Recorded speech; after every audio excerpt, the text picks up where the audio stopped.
Maribel with Hi. High Plains Food Bank. How many years, Maribel? This is year 13. Stop. I know. 13 years? I don't even know. I don't even know how I got here. Well, I saw you with Kelsey Davis. Y'all were doing Yes, the chat. yes. And you were in your kitchen.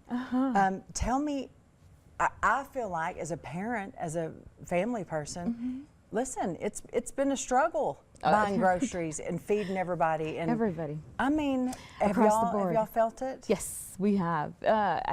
You know, as an organization, we purchase food. You know, our Department for Children is an all-purchase food program. So we accept donations, and that's in a monetary way for this program. Right. Because right. it is a program that our licenses are like a restaurant. And so donated food to the children's program is not acceptable, obviously, because there's a chain. When there's food involved, that's going to be consumed immediately. Yeah. So we have to know where it was purchased, who's bringing it. Yeah. You know, has it been in a reefer? Has it been under cold temperatures, warm temperatures? You know, did that chain break at any point? Right. And so we follow, you know, health department standards, just like a restaurant would. So your kitchen is unbelievable. it's beautiful. I'm really, really proud of it because y'all. So explain to the folks what I know and tell me if I'm right. So the Maverick Boys and Girls Club. Sure. They have all the kids that come, you know, after school and they feed them there. Yes. And that comes from the High Plains Food Bank. It There's does. a program. Yes. And not only that, but I mean, there's after school programs. Yes. And then you There's get into summertime. summer. Yes, and so I'm glad you said that, because the core of Kids Cafe programming is partnerships. So everything that we do is a partnership, and I think overall as a food bank is a partnership. We can't do food program without our partners. Everything that we do, there's so much dignity, and we value that dignity to feed people. Yeah. So if you are a partner with the food bank, you know, we rely on the community partnerships to provide that meal, provide the food, provide the meal, whatever it is. Boys and Girls Club, they have the enrichment part, so that kids that go to these programs, after school programs during school year, summertime, you know, the MAC, they are also a partner with us. You know, the kids are doing something, some sort of activity, whether it's martial arts, whether it's art, whether it's computers, swimming, whatever it is. The City of Amarillo, the Warford Center, they are also a partner. Oh, good. So we have all these places that are partners with us. We provide the nourishment, the nutrition piece, so that when kids receive that, it's part of their programming. It's never felt, or we hope that there's never a moment where they feel that it is a handout, or that it comes from a place of, oh, that's food bank food. Right. You know, so that they don't feel humiliation when they receive it. Because there is a stigma. There's a stigma about receiving food from a food bank, you know, all across the board.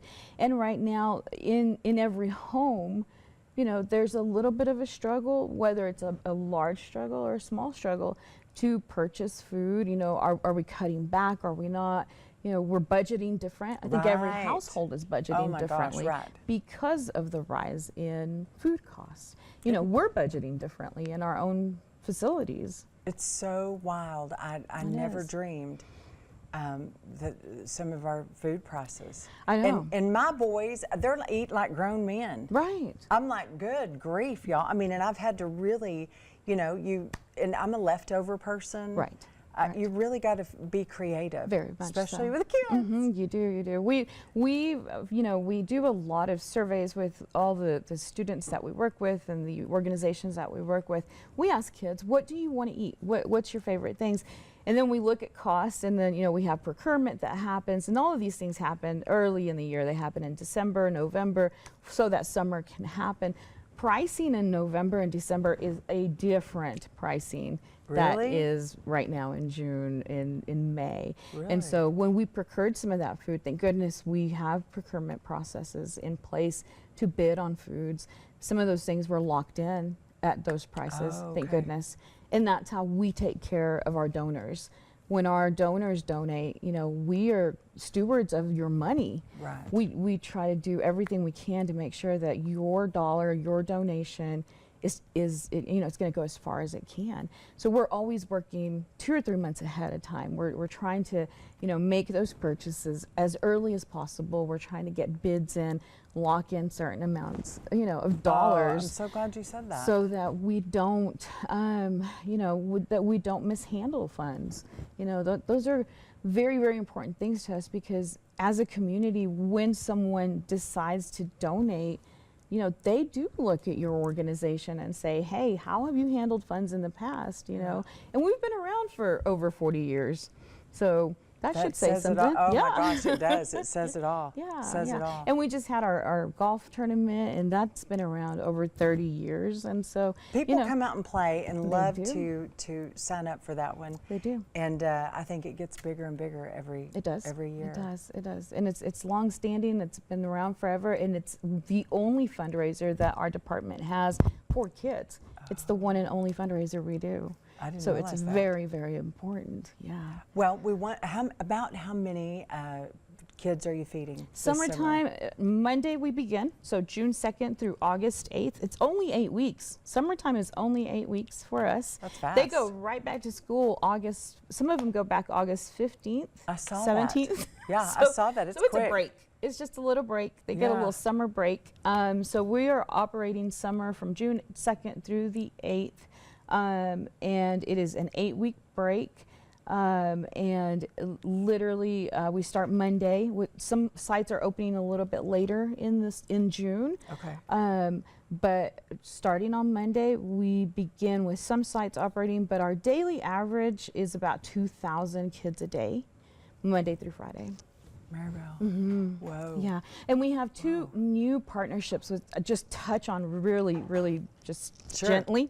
Sure. They come as we've partnered with them before, but this is a new state pilot for the WIC clinics. Oh, And yeah. so we are yeah. coming back with them this summer, and they're not necessarily open to the public, but if you are a WIC participant, you know, get some information from both clinics, the North Side and the Austin Street branch.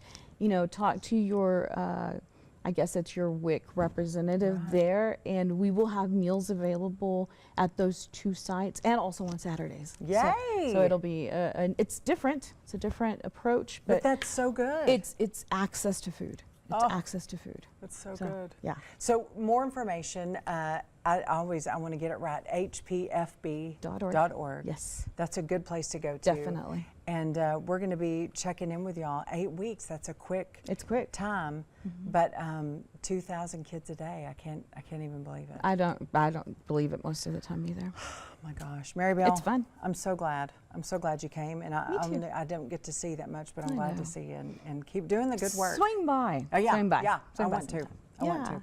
Yeah. Well, come